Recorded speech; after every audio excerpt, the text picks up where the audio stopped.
Welcome to GK facts. करण में बिल्कुल सही पढ़ रहे हैं आप। नीति आयोग ने जो है अभी राज्य ऊर्जा व जलवायु सूचकांक जारी किया है। क्या करा है? नीति आयोग ने जो है राज्य ऊर्जा व जलवायु सूचकांक जो है जारी करा गया है। ठीक है, तो हम इस वीडियो के अंदर जानने वाले हैं कि आखिर में ये जलवायु सूचकांक और राज्य ऊर्जा का जो ये जलवायु सूचकांक, इसमें कौन सा राज्य शीर्ष पर आया है, किन किन बातों पर फोकस करा गया है, कौन से पॉइंट इसमें इंपॉर्टेंट है, पूरा मैं आपको वीडियो के अंदर बताऊंगा। बस आपको वीडियो को एंड तक देखना है। टॉपिक पेपर के पॉइंट ऑफ व्यू से इंपॉर्टेंट है। टॉपिक से आपसे जो है 1 या 2 नंबर का क्वेश्चन एग्जाम में पूछा जा सकता है। पीडीएफ का लिंक डिस्क्रिप्शन बॉक्स में डाउनलोड कर लीजिएगा। चलिए स्टार्ट करते हैं। देखिए क्या कहा जा रहा है। नीति आयोग ने राज्य ऊर्जा व जलवायु सूचकांक यानी कि state energy and climate index को जो है अभी लॉन्च किया है। सबसे पहले आपको ये याद रखना है कि नीति आयोग जो है, जिसको पहले योजना आयोग कहा जाता था, उसने जो है राज्य ऊर्जा व जलवायु सूचकांक लॉन्च किया। यह अपनी तरह का पहला सूचकांक है। क्या है ये? अपनी तरह का पहला सूचकांक है जिसका उद्देश्य भारत के ऊर्जा और केंद्र शासित प्रदेशों द्वारा ऊर्जा और जलवायु क्षेत्र में किए गए प्रयासों को ट्रैक करना है।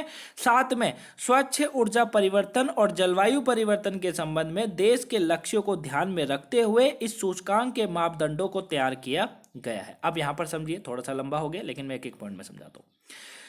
तो इसका जो उद्देश्य है वो राज्यों और केंद्र शासित प्रदेशों द्वारा ऊर्जा और जलवायु क्षेत्र में किए गए कामों को देखना है, कामों को ट्रैक करना है। भाई किसी भी राज्य, कोई भी राज्य हो, केंद्र शासित प्रदेश हो, उसने ऊर्जा के क्षेत्र में कैसा काम किया है, वहां के राज्य में जो रहने वाले लोग हैं उन्हें किस तरीके की ऊर्जा मिलती है, जलवायु क्षेत्र कैसा है ना, क्लाइमेट कैसा है वहां का, उस तरीके को ट्रैक करना है।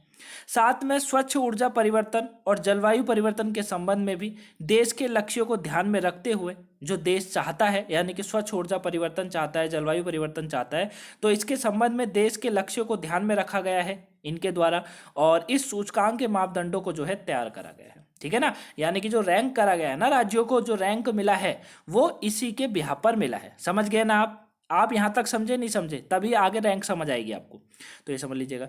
मुख्य बिंदु क्या कहते हैं इसको समझते हैं। देखिए, इस सूचकांक ने भारत के राज्य और केंद्र शासित प्रदेशों को ऊर्जा खपत, ऊर्जा पहुंच, पर्यावरण की सुरक्षा, ऊर्जा दक्षता में सुधार के लिए किए गए प्रयासों के आधार पर रैंक किया गया है। देखिए यहाँ पे दोबारा से एक बार रैंक की बात आई है। रैंक कैसे दिया गया है किसी भी राज्य को, किसी भी केंद्र शासित प्रदेश को? वहां पर देखा गया है, राज्य या केंद्र शासित प्रदेशों के अंदर देखा गया है कि ऊर्जा की खपत कैसी है, क्या खपत है ऊर्जा की, ऊर्जा की पहुंच कैसी है, भाई जनता तक किस तरीके से ऊर्जा पहुंचती है, जनता खुश है नहीं है, इस तरीके से। पर्यावरण की सुरक्षा को ध्यान में रखा जाता है नहीं रखा जाता है किसी भी राज्य या केंद्र शासित प्रदेशों के द्वारा, उस तरह से। ऊर्जा की दक्षता में कैसा सुधार है, समझ रहे हैं ना? तो इन सब प्रयासों के आधार पर यह रैंक करा गया है। अब इस सूचकांक ने राज्य स्तर पर सुलभ, सस्ती, स्वच्छ और कुशल ऊर्जा संक्रमण के एजेंडे की ओर बढ़ने में भी मदद की है। मतलब यह है कि सूचकांक के अंदर राज्य स्तर पर यह देखा गया है कि जो ऊर्जा और क्लाइमेट का जो यहाँ पर प्रयास है, जो दिया जाता है, जो किया जाता है, वो कैसा है, कितना सस्ता है, कितना स्वच्छ है, कितना कुशल है, ऊर्जा संक्रमण के एजेंडे की ओर बढ़ने में जो है मदद करी है। इन सभी बातों में सुलभ किस तरीके से है ना, सस्ती है नहीं है, ऊर्जा क्या है, कितनी महंगी है, किस तरीके से होता है, वो सब, स्वच्छ है नहीं है पर्यावरण, वो सब। ठीक है। वही इस सूचकांक ने जलवायु और ऊर्जा के विभिन्न क्षेत्रों में राष्ट्र के, राज्य और केंद्र शासित प्रदेशों के बीच स्वास्थ्य प्रतिस्पर्धा को भी प्रोत्साहित किया है। मतलब सिंपल सी एक बात और बोली गई है कि सूचकांक ने जो है जलवायु और ऊर्जा के विभिन्न क्षेत्रों में राष्ट्र के, राज्य हो या केंद्र शासित प्रदेश हो, उनके बीच में स्वास्थ्य प्रतिस्पर्धा को प्रोत्साहित किया है। ठीक है, जो स्वास्थ्य प्रतिस्पर्धा है उसको भी ध्यान में रख के जो है रैंक को दिया गया है। आई होप आप इसको अच्छे से समझ गए होंगे। समझ गए नहीं समझे? अगर आप समझ गए हैं तो अगर अभी तक आपने वीडियो को लाइक नहीं करा है गाइस तो वीडियो को लाइक करिए। चैनल पर अगर आप पहली बार आए हैं चैनल को सब्सक्राइब जरूर करिएगा। अगर आप इसी तरीके से डेली करंट के टॉपिकों को जानना चाहते हैं तो आपको चैनल को सब्सक्राइब करना है, वीडियो को शेयर करिएगा ताकि और भी लोगों पर पहुंच सके और वो आज के इस टॉपिक को जान सके। अब आते हैं सूचकांक के पैरामीटर पर, क्योंकि सूचकांक का पैरामीटर जानना बहुत जरूरी है। देखिए, इस सूचकांक द्वारा 6 मापदंडों का उपयोग किया गया है जो इस तरह प्रकार के हैं। मतलब आपको ये 6 मापदंड याद रखने, इनके आधार पर जो है किसी भी राज्य को, ठीक है, किसी भी राज्य को और किसी भी केंद्र शासित प्रदेश को जो है इसमें रैंक करा गया है। क्लियर है ना? यहां पर समझिएगा 6 कौन कौन से हैं। देखिए, पहुंच, सामर्थ्य और ऊर्जा की विश्वसनीयता। मतलब ऊर्जा जो है ना, जो ऊर्जा दी जाती है उसमें कितना सामर्थ्य है, मतलब कितने अच्छे ढंग से पहुंचती है, और विश्वसनीयता, लोगों के अंदर विश्वास है या नहीं है, उस तरीके को ध्यान दिया गया है। डिस्कॉम, डिस्कॉम मतलब विद्युत वितरण कंपनियों का प्रदर्शन। समझ रहे हैं भाई, जिस भी कंपनी की विद्युत जाती है, बिजली जाती है, वो कंपनी का प्रदर्शन किस तरीके से, उसको याद रखा गया है, ध्यान में रखा गया है।